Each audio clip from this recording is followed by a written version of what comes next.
Hey everyone! In this series of videos, we will be exploring the life of Tennessee Williams, his autobiographical memory play, The Glass Menagerie, and some of the history, scholarship, and original writings that contribute to the literary conversation about American theater in the mid-20th century. I've titled this presentation, Radical Politics of the Soul, Tennessee Williams or the Poet in the Theater, because it synthesizes not only this presentation, but also Williams' legacy. So what exactly do scholars mean by radical politics of the soul? In literary and theater studies, the phrase is often used in relation to the playwright Arthur Miller, but it was first Tennessee Williams' work that validated Arthur Miller's own vision about the role and power of theater. Because we are lucky that both Tennessee Williams and Arthur Miller wrote essays and participated in interviews about their visions and life's work, we know that when Miller attended Williams' Pulitzer Prize winning play, Cat on a Hot Tin Roof, Miller's own instincts about poetic language and his artistic goals were realized. Due to biographical knowledge, scholars use this phrase, radical politics of the soul, to conceptualize Williams' success, even as early as his first successful play, The Glass Menagerie. For mid-20th century theater, radical politics of the soul is most related to the role of the artist, specifically the playwright, in a capitalistic society. The artist must not retreat only into the self. What we have to say must not be held within, but our writing should be not kept private. It must be used for transformation, even revolution. For Miller, that revolution should be a political one, but Williams will focus more on individual autonomy. It is the artist's role to navigate a linear, prosaic, and littered world in order to present our humanity, or our soul, on the stage. Once we as the audience understand the moral messages of the play, we can act upon them in our own lives. Since we've established frame, one that we will return to later, it is crucial to our understanding of the Glass Menagerie to first learn about Tennessee Williams' life because the play is largely autobiographical. His Christian name was Thomas Lanier Williams, and it should appear as no coincidence that the narrator of the Glass Menagerie is named Tom, short for Thomas. Williams lived within the bookends of the 20th century and spent his complicated childhood in Mississippi away from any large city or metropolis. Let's review some of his struggles first. When Williams was a child, he had diphtheria. According to the CDC, diphtheria is an antibacterial infection that causes a thick covering in the back of the throat. It can lead to difficulty breathing, heart failure, paralysis, and even death. Today, we shouldn't worry too much about being infected with diphtheria because starting in the 1920s, rates of the infection radically dropped in the United States due to widespread use of vaccines. Williams is cited saying that his parents' marriage was one made in hell. His father, Cornelius, a traveling salesman, was mostly absent from Williams' daily life, but when his father was around, he was verbally abusive. His presence and sneering criticism loomed over Williams, arguably his entire life, much like the portrait of Tom and Laura's father in The Glass Menagerie. With a largely absent father traveling for work, Williams' main parental influence was his mother, Edwina. She was strict, controlling, and puritanical to the point of suffocation. Her rigid Christian worldview informed much of her parenting, in which she devalued emotion, physical attraction, indulgence, and most other carnal desires. Scholars love to note how Edwina's own sexual repression inculcated self-disgust in Williams, who would later in life struggle with his own sexuality. Scholars will also often make the value judgment that even though Edwina was controlling and flawed, she nurtured Williams as a reader. During his illness, and because of his illness's lasting psychological effects, Williams retreated into the realm of words, or his private oasis. He read poets and playwrights at a young age, including William Shakespeare and many British Romantic poets. What parallels do students see between Edwina and Amanda, the mother, in the Glass Menagerie? Aside from her controlling nature, are there any redeemable qualities in Amanda as we've been able to find for Edwina? Feel free to pause the video anytime that I ask a question in this presentation and write down your thoughts. His father, however, was not fond of his son's literary affinities. He was scolded for being effeminate or girly, not only by his father, but by his classmates at school. Even though it seems like Williams might have had no friend in the entire world, he didn't go through this alone. The one person who seemed to understand Williams best, at least during their adolescence, and because there is no greater bond than shared trauma, his older sister Rose was the one consistent person in his life. They were best friends, and Williams has referred to her as his soulmate. As his soulmate. She too was a victim of their parents' hellish marriage, her father's absence, and her mother's suffocating rules. In her late teens, which is medically consistent with most diagnoses of what we now know is schizophrenia, she developed hysterical behavior. One time, Rose ran around the house with a knife with the intent to kill, and once the threat was over, Williams told Rose that he hated her and never wanted to see her again.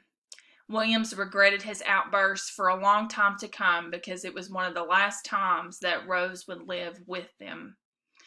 Soon after this event, Cornelius and Edwina checked Rose into a mental institution, and per Edwina's request, Rose underwent a prefrontal lobotomy. For folks who are not familiar with this procedure, a lobotomy is a neurological procedure that consists of cutting or scraping the connections to and from the prefrontal cortex, part of the frontal lobes of the brain. In short, Rose's skull was cut open around her forehead, where our frontal lobes are located, and brain tissue was scraped away. This procedure became an all too common practice to curing hysteria in women who usually were not independently functional post-operation. Thankfully, the last lobotomy to be conducted in the United States was in 1967, after its high point in the late 1940s and early 1950s. Students will draw several parallels between Rose and Laura, a character in the Glass Menagerie. Is there a connection between Rose's psychosis and Laura's severe social anxiety? Is there a connection to Edwina's request for the lobotomy and Amanda's micromanagement of Laura's life? Is there a parallel between this lobotomy and the broken unicorn horn? Why would the language of the play mourn the fact that the glass unicorn from Rose's Menagerie is now a normal horse once it falls off the table during Laura and Jim's dance? For most scholars, they deduce that although Rose was a danger to herself and others before the surgery, the lobotomy changed Rose into a docile body, one who was meek and without the fire of life. Will Laura face a similar fatalism of never growing beyond what she is once the dinner party is over and Tom leaves? Rose was never the same after her lobotomy, but do we have hope that Laura will thrive once Tom leaves the St. Louis apartment in the Glass Menagerie? I'm looking forward to see what students think about all of that. Rose would spend the rest of her life as an invalid and in a mental institution. After Rose's procedure, William spent the rest of his life worried that he too would go mad. Not to our surprise, but he eventually will. Each of the three major characters in the Glass Menagerie, including Amanda, Tom, and Laura, have autobiographical roots in Tennessee Williams' own life. Students may be wondering, if Tom is the narrator of the play, then who is the narrative unfolded for? Tom himself? Laura? When Tom leaves the apartment to join the Merchant Marines, was Tennessee Williams drawing upon some personal guilt of leaving his family? Much of what we will talk about in this slide is about Tennessee Williams' own escape from his roots.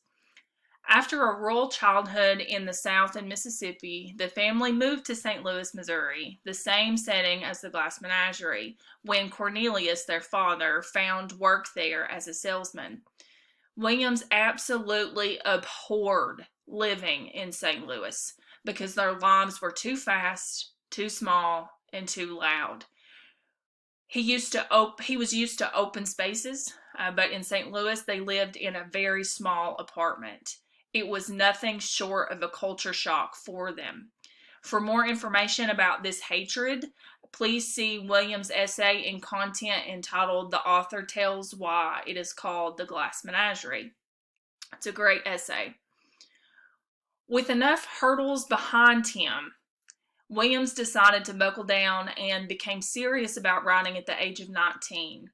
His journey with higher learning, however, was inconsistent. He failed out of college for both financial and academic reasons 2 times. He left college the first time and successfully failed out of ROTC training, much to his father's disgust, and he worked in the meantime at his father's shoe factory. If we remember, Tom from the Glass Menagerie also works at a shoe factory, so Williams would definitely have drawn from the alienating experience of working in a factory in order to sculpt Tom's character. Third time was a charm, though, and he graduated from the University of Iowa with a BA degree in playwriting in 1938. Soon thereafter, he picked up the moniker Tennessee.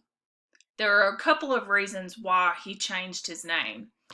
It is said that Tennessee was his nickname among his college cohort because he was from the South and spoke with a smooth Southern accent. However, Williams provides a more documentable reason in his nonfiction writing later in life. From his essay called "Facts About Me," Williams shares his decision to change his name to Tennessee. And this is a quote. "When I grew up, I realized this poetry, imitated after Edna Millay, wasn't much good, and I left the name Thomas, or I felt the name Thomas, had been compromised. So I changed it to Tennessee Williams. The justification being mainly that Williamses had fought the Indians for Tennessee, and I had already discovered that the life of a young writer was going to be something similar to the defense of a stockade against a band of savages." End quote. No, this isn't a kind assessment of Native Americans, nor would Williams typically be what we would call PC or politically correct today, but the sentiment holds. He donned the name Tennessee as an armor to both embrace his past, one that seemed most original to him and not as tied to his home life, but also as a redefinition of self. Tennessee will be his name as the writer who will fend off his adversaries. Once he graduates and moves to New Orleans under his new name, he officially comes out as a gay man. After much struggle with self-disgust procured by his mother Edwina's puritanical parenting, and truly stretches his muscles and realizes his vision as a writer. This is the end of the first part. Please see the next video, part 2.